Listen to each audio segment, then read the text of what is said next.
Hello gang, what's up? Selamat datang ke channel Anime Watcher. Kepada yang baru, aku minta tolong korang supaya subscribe channel aku. Yang baru start ni, aku amat perlukan sokongan dari korang semua. Ok, technically channel aku ni aku akan kupas dan review anime-anime yang menjadi trend terkini. Technically, kalau korang ada cadangan atau anime yang nak aku ulas, aku review, korang boleh drop komen dekat bawah, ok?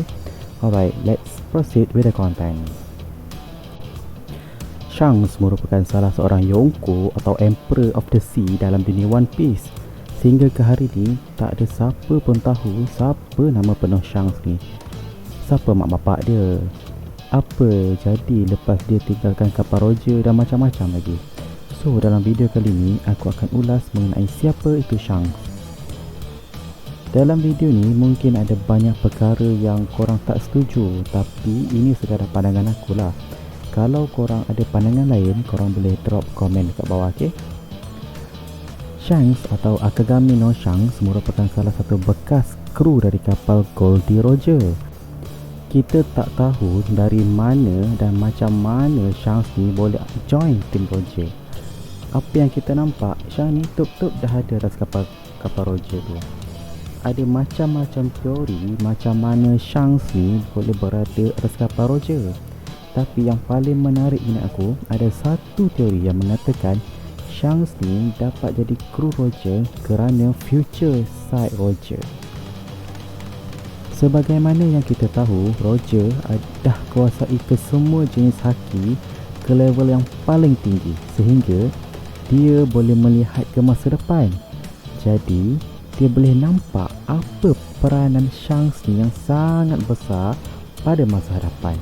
Jadi bila dia dah nampak peranan Shanks ni, dia ambil Shanks ni masuk tim dia. Tapi bila kita cakap macam ni, ada pula orang yang tanya, Roger ambil Shanks ni dari mana?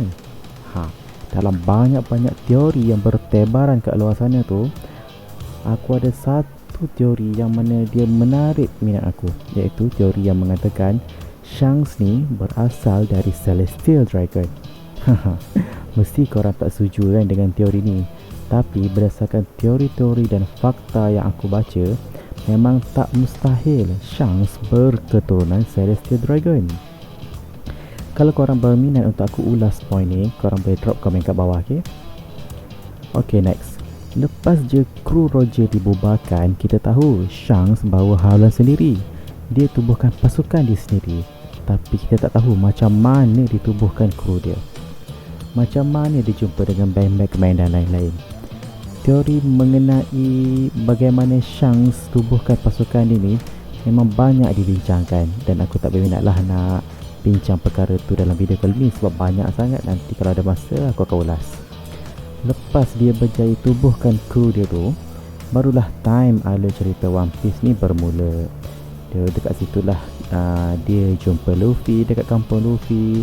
Lepas tu ada insiden yang berlaku ke kampung tu, macam mana dia hilang tangan dia, dia bagi topi jerami kepada Luffy dan dia pergi tinggalkan Luffy. Persoalannya, kenapa dia berada di kampung Luffy? Itu pun macam-macam teori yang ada dekat media sosial. Ok, next. 6 tahun selepas dia tinggalkan kampung Luffy, Shanks telah diangkat menjadi Yonko atau Emperor. Apa yang berlaku sehingga dia diangkat menjadi Yonko, tak ada siapa pun yang tahu. Tapi macam-macam teori lah ada pasal tu. Ok, next. Kita akan cakap mengenai kekuatan Shanks. Ini korang nak dengar kan? Ok. Sebagaimana yang kita tahu, kekuatan Alanon dalam anime One Piece ni dinilai berdasarkan jumlah bounty seseorang tu. Contoh, Shanks, jumlah bounty dia sebanyak 4.048 bilion berry. Sekaligus jumlah bounty ni merupakan 5 bounty tertinggi dalam dunia One Piece. Tapi itu setakat ni je lah. Ada lagi bounty-bounty yang Oda Sensei tak reveal, macam Shiki, Dragon, Zebex.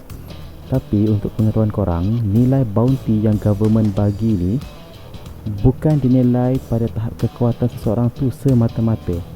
Dia juga dinilai berdasarkan ancaman seseorang tu kepada world government. Sebab tu aku rasa ketua pemberontak Monkey D. Dragon juga merupakan antara bounty tertinggi kerana dia itu sendiri, dragon itu sendiri merupakan ancaman yang sangat besar dan direct kepada world government. Jadi berbalik pula dengan chance ni. Dengan jumlah bounty sebanyak tu, aku rasa korang dah tahu kot macam mana kuatnya Mamat ni. Setakat hari ni, tak ada seorang pun yang mampu describe satu-satu kekuatan chance ni secara jelas. Semuanya teori. So apa yang aku nak cakap ni pun hanya teori semata-mata. Sehinggalah suatu hari nanti Oda sendiri mendedahkan kekuatan Shanks yang sebenarnya secara official. Kekuatan dia yang paling utama, aku rasa korang semua dah tahu kan. Dia merupakan antara pengguna haki yang terkuat. Kenapa aku cakap macam tu? Okay, dalam dunia One Piece cuma ada dua cara je seseorang tu boleh jadi kuat. Pertama, dia makan devil fruit. Kedua, dia menggunakan haki. Setakat yang kita tahu, Shanks tak makan apa-apa devil fruit. Sebab tu, dia boleh berenang masa dia selamatkan Luffy tu. So, satu-satunya cara yang paling logik yang buatkan dirinya digeruni oleh lanun-lanun lain adalah haki. Dia mampu menggunakan kesemua haki pada tahap yang tertinggi. Dalam dunia One Piece, ada 3 jenis haki dan setiap haki tu ada tahap-tahap dia. Tapi setakat hari ni tak ada siapa pun yang dapat bagi kepastian setinggi mana haki Shanks ni secara jelas. Oda sendiri pun dia menggambarkan kekuatan haki Shanks ni secara umum je masa pertarungan Luffy di Fishman Island tu. Dia tak bagi tahu dengan jelas pun, dia macam bagi anggaran je. Kita dapat tengok macam mana kekuatan Monkey D. Garp yang juga tak makan devil fruit tapi dikatakan mempunyai kekuatan haki pada tahap yang tertinggi. Kekuatan Garp ni betapa tingginya haki dia, dia mampu lawan dengan lanun yang paling kuat dalam era Roger, iaitu Zebek. Memanglah dia tag team dengan Roger dalam match tu, tapi dia takkanlah tag team saja-saja kan, mesti dia pada function dalam battle tu. So itulah gambaran betapa functionnya haki dalam dunia One Piece ni. Shanks pun macam tu, disebabkan dia mampu untuk kuasai kesemua haki pada satu tahap yang tertinggi. Dia merupakan antara lanun yang paling digeruni oleh semua lanun pada waktu dan ketika ni. Jadi setakat tu je lah dulu perkongsian aku untuk kali ni. Mohon jasa baik korang untuk subscribe channel aku supaya aku boleh capai 100 subscriber yang pertama. Ok, sekian.